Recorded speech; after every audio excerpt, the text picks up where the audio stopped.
Introduction. This is a pool table. When the ball is hit, it moves to a certain distance and slowly comes to halt. How and why does this happen? Let's start the lesson and find answers to such questions.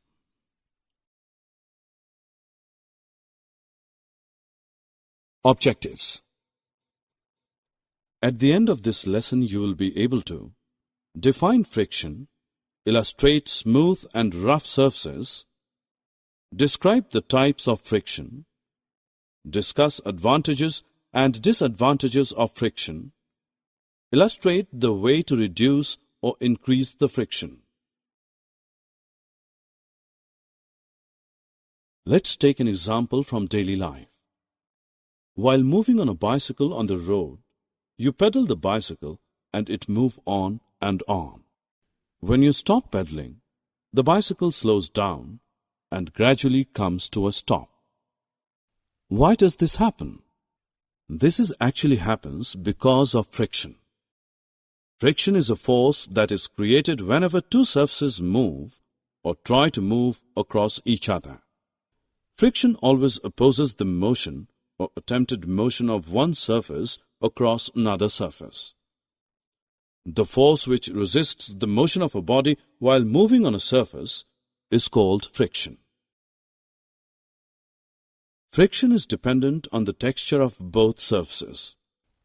Friction is also dependent on the amount of contact force pushing the two surfaces together. A simple answer to this is that while in motion, the tires of the bicycle are rubbing against the surface of the road. When two surfaces rub on one another, the force comes into play. This force acts in the direction opposite to the direction of motion. Thus, it slows down the motion and finally brings the moving object to a stop. In figure, a ball is rolled on smooth surface and another similar ball on rough surface. As you see here that both the balls starts rolling on different surfaces with same speed, same force and at same time. But the ball which is rolling on smooth surface travels a larger distance than the ball rolling on rough surface. This shows that the rough surfaces offer more friction than smooth surfaces for the same pair of contact surfaces. This example proves that friction depends on the texture of contact surfaces.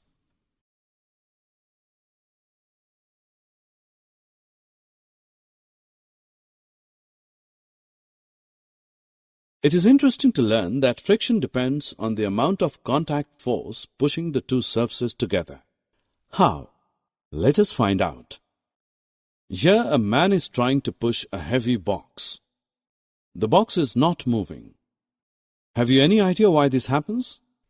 Well, when the box is pushed, the bottom of the box and the floor rub one another and friction comes into play, which resists the motion. The force from friction is more than the push force being exerted by the man.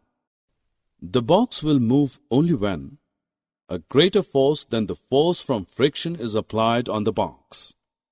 Once the box starts sliding, you may find it easier to move the box already in motion. This example proves that friction depends on the amount of contact force pushing the two surfaces together. Now we can easily define force of friction. The force of friction is a force which opposes the motion of a body in contact with the surface of another body. It acts on both the surfaces. Some surfaces are smooth and some are rough. Some are less rough and some are more rough. Even a smooth surface has some irregularities, roughness on it. For example, when we try to move one sandpaper over the other, the movement is not smooth. That means there is friction due to the interlocking of rough surfaces. But when we try to move one plain paper over the other, movement is smooth as compared to sandpaper. Thus, the roughness of sandpaper is more than that of the plain paper. So we can say that friction is produced due to the roughness of surfaces. Depending on the roughness of surfaces, the value of frictional force can be more or less.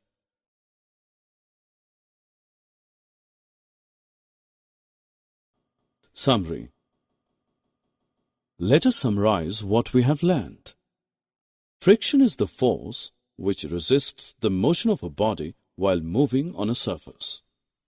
Force of friction is a force which opposes the motion of a body in contact with the surface of another body. Force of friction depends on the texture of surface and the amount of contact force.